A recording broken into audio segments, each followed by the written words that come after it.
Assalamualaikum dan salam sejahtera semua tuan-tuan dan puan-puan. Nama saya Zamri bin Sahri. Okay, welcome to my program. Saya harap tuan-tuan dan puan-puan semua sihat. Sebelum kita teruskan program ini, saya harap tuan-tuan dapat tolong saya like, share dan subscribe program saya ini ya. Jadi tajuk kita pada hari ini tuan-tuan adalah presenter ataupun bolehkah introvert menjadi presenter. Okey, cerita dia macam ni tuan-tuan. Apakah presenter? Presenter ni adalah individu yang membentangkan idea dia ataupun apa-apa pembentangan yang diperlukan daripada majikan dia ataupun mewakili orang lain untuk melakukan pembentangan. Okey. Jadi soalan dia, boleh ke tidak introvert menjadi presenter? Okey. Introvert ni adalah orang yang bersifat pendiam dan suka menyendiri ataupun yang anti-social. Okey, jawapan dia boleh. Kenapa? So macam mana saya tahu introvert tu boleh menjadi presenter? Sebab saya sendiri adalah introvert sebenarnya tuan-tuan.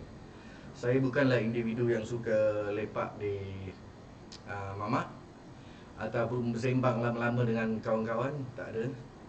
Saya jenis orang yang tidak bersosial dan juga tidak mencaburi urusan-urusan orang lain sebenarnya. Okey.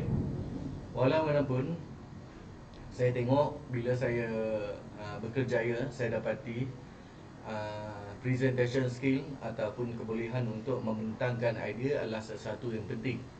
Okey, buat permulaan memanglah saya menghadapi masalah untuk melakukan pembentangan sebab saya malu untuk melakukan pembentangan ataupun even nak bercakap di kamera macam ni pun saya malu ataupun saya kekok. Jangan pula nak berinteraksi dengan kamera, sedangkan berinteraksi dengan manusia pun saya jarang. Okey. Jadi at the same time saya nampak benda ni adalah menjadi satu keperluan pada masa sekarang ni. Jadi finally saya membuat kajian tentang macam mana saya sebagai seorang individu yang tidak suka bercakap dan tidak suka bersosial nak membuat presentation. It seems like something yang bercanggah dengan personality saya. Jadi apa saya buat dulu, mula-mula di syarikat semasa saya bekerja, saya membuat pembentangan di dalam kumpulan yang kecil. Okey. Dari hari ke hari, daripada pembentangan yang kecil saya pergi ke pembentangan yang besar. Jadi besar manakah pembentangan yang saya pernah buat?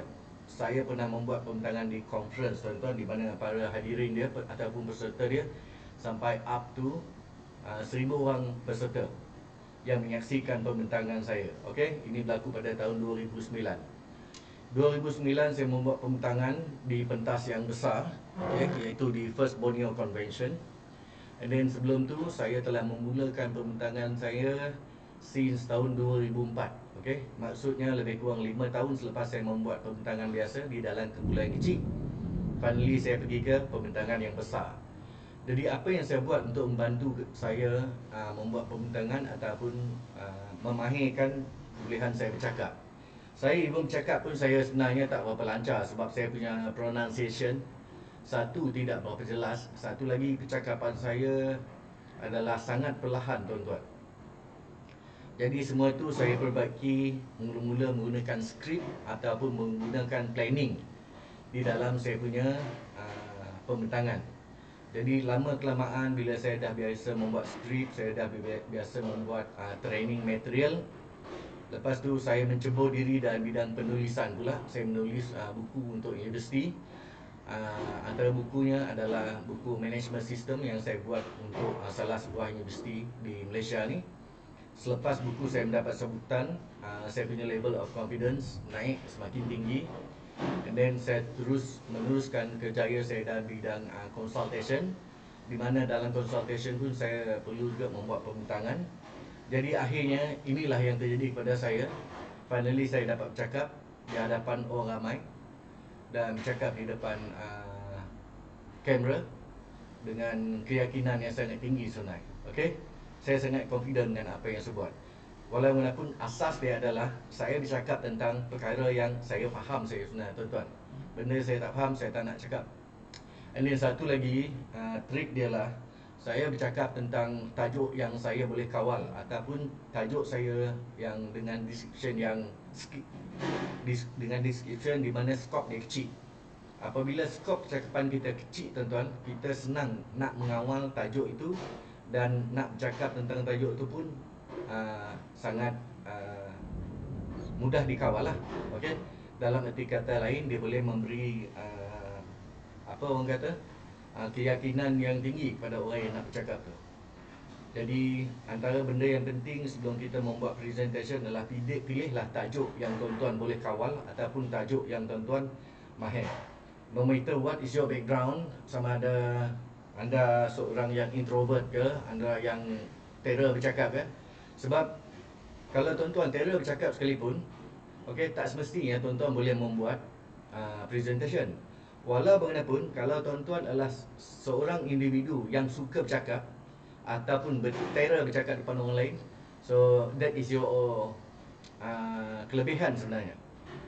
Okey, untuk menjadi presenter ni. Sebab presentation ni adalah satu yang penting, di mana sekarang ni presentation atau pembintangan menjadi salah satu daripada sumber keuangan untuk masyarakat zaman moden ni untuk menjana pendapatan. Okey.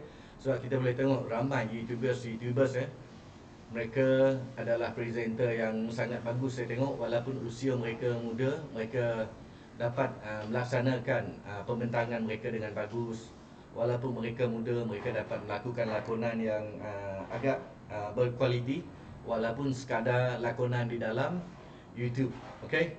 So nasihat saya kepada sesiapa di luar sana yang ingin nak menjadi presenter ataupun ingin nak membuat pembintangan, okey, lakukanlah pembintangan anda secara berperingkat-peringkat, okey. Dan janganlah nak tunggu sampai benda tu perfect baru tuan-tuan nak membuat presentation, okey. Walaupun tak perfect, walaupun tak elok, tuan-tuan buat je dulu. As long as perkara yang tuan-tuan buat itu tidak memudaratkan orang lain dan tidak melampaui batas-batas agama dan batas-batas undang-undang, you can just bulldoze, okay? Hantam saja. As long as benda tu tidak salah. Tapi kalau benda salah jangan hantam, okay? Benda salah jangan buat. Benda yang tidak memoral jangan buat. Okay? Jadikanlah batas-batas agama dan batas-batas undang-undang sebagai rujukan. So once anda ready, buat je dulu. Okay? Kita slowly adjust dia kemudian. Jadi itu saja pembintangan saya hari ini, tuan-tuan. Okay? So sebelum saya tangguhkan program saya nak maklumkan agar tuan-tuan dan puan-puan tolong saya like, subscribe dan share program saya ini. Jangan lupa record apakah maklumat baru yang tuan-tuan dapat daripada saya pada hari ini. Okey,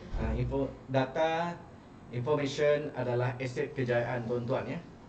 Saya mengucapkan selamat berjaya. Terima kasih kerana sudi bersama dengan saya dan assalamualaikum.